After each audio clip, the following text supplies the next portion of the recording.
This is Angie Hall, and you are watching Three Pink Chairs on the Queening Network. I'm Sarah, and you're watching Three Pink Chairs on the Queening Network. All right, welcome back to another episode of Three Pink Chairs. I am here with Sarah and Angie with a few more lovely questions on my favorite topics. They've been here before, so they know exactly how it goes. So let's get started. Y'all ready? Yeah, sure. Okay. All right, so first question is, what is the hardest adulting struggle? Bills. Feeding my family. Definitely bills for me. I don't like them. I feel like they come so quick. So many. I was like, is this what I was begging for when I was younger? Like I wanted Adulting struggle. I think now this is what I wanted. Now that I'm older, I can't.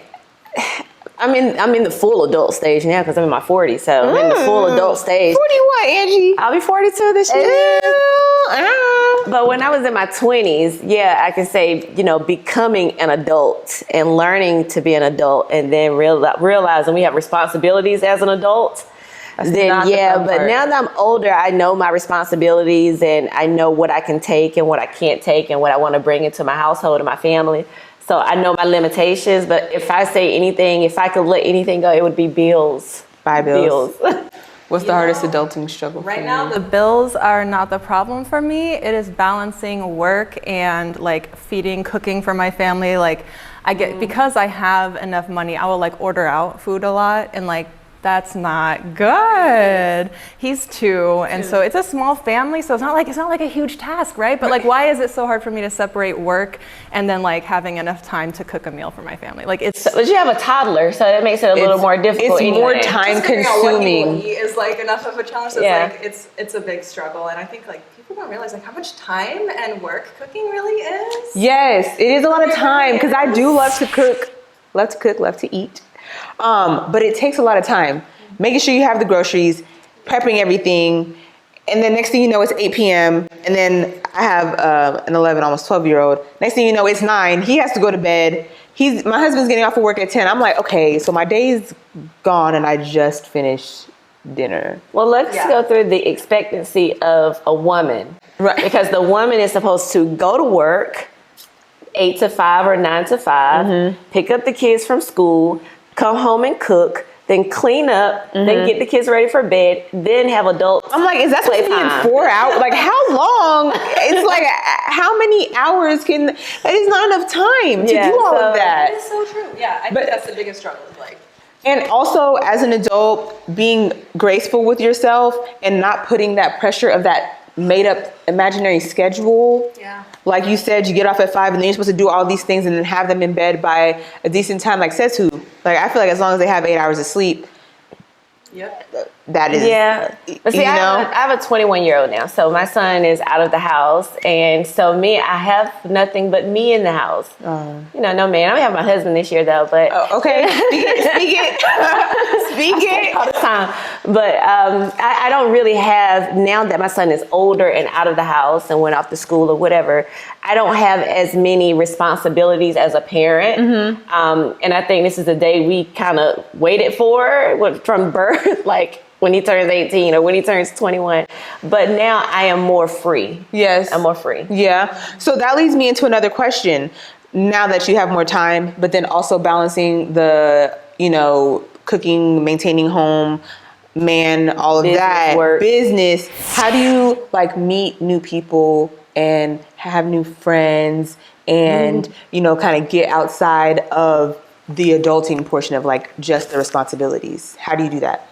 I think I'm blessed that my job is like marketing and like helping people with their businesses. I guess somewhat similar, like you're helping people with businesses. And so I feel like in work, you kind of like can view people as just like a coworker or as like a business connection. But if you start to I work with a lot of influencers and stuff like that. It can be a little more personal. Yeah, like one of these influencers, like we pay her a lot of money just to like work on our brand TikTok. But like I talked to her about like she has like a 6-month-old kid. And so we like chop it up about that for a while. So like when you start to like just see people as real people and you just like, I encounter a lot of people in my work. So It makes it easier for you. You're lucky for exactly. That type of like I position. don't feel like I am wanting in social connections. I think social media is a great place to meet people. There's ups and downs of social media, but I've met a lot of cool people on social media. Yeah. So How about you, Angie?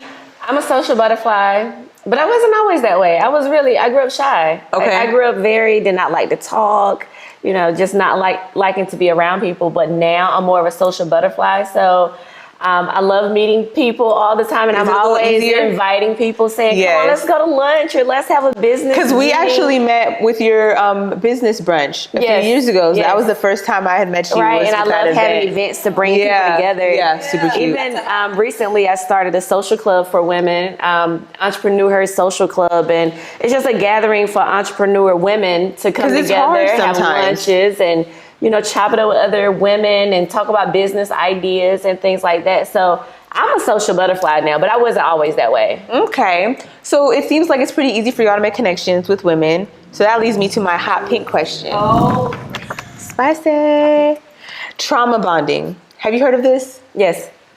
Is this when like something bad happens and you like bond with someone over the bad thing that happened? Yes. Okay, yes. Yes, and I feel like on social media, especially like you were saying, it's like a double-edged sword. When something negative happens or you share something, you get a lot of interaction and support from that not so positive thing. It's like it's easier to get more traction with something negative than something positive. How do you deal with that, or have you experienced that? I've experienced. You've experienced I've experienced it a lot. And I'll even say, when I was on my way here, I Ubered here. Mm-hmm. And so the lady, my driver, she said, "Oh, you look really pretty today. Where are you going?" And I told her, I'm coming up, podcast. And she said, "Well, what are the topics?" And I named them.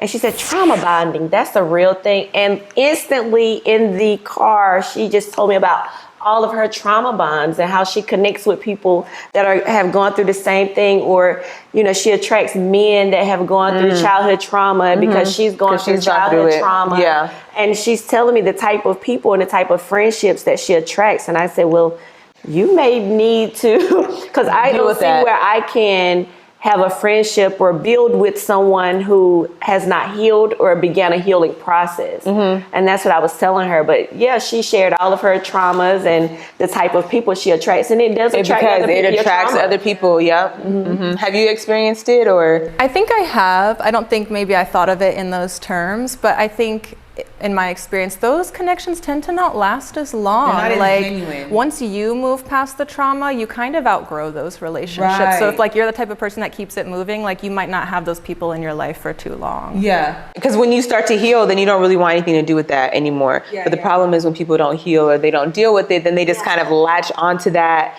and keep it and hold that. And so do you think after some time of talking about it, or even the healing process, are you supposed to be quiet or not, not talk about whatever the trauma was? Is it supposed to be over? I don't think that it's ever really like over, but I do think that shouldn't be the foundation of a connection. Mm-hmm. It shouldn't be that trauma if you've healed from it. Mm-hmm. If you've healed and moved on, your only connection with somebody shouldn't be that trauma, because then they may not be in that same space as you as far as healing, and they may be exposed to more, and then they may drag you back into that part, so I think it shouldn't ever be like ignored or like pushed away, right? But you should move forward, right? So okay, ladies, that was a nice little segment. I appreciate it. Yes. I will see y'all next time on 3 Pink Chairs.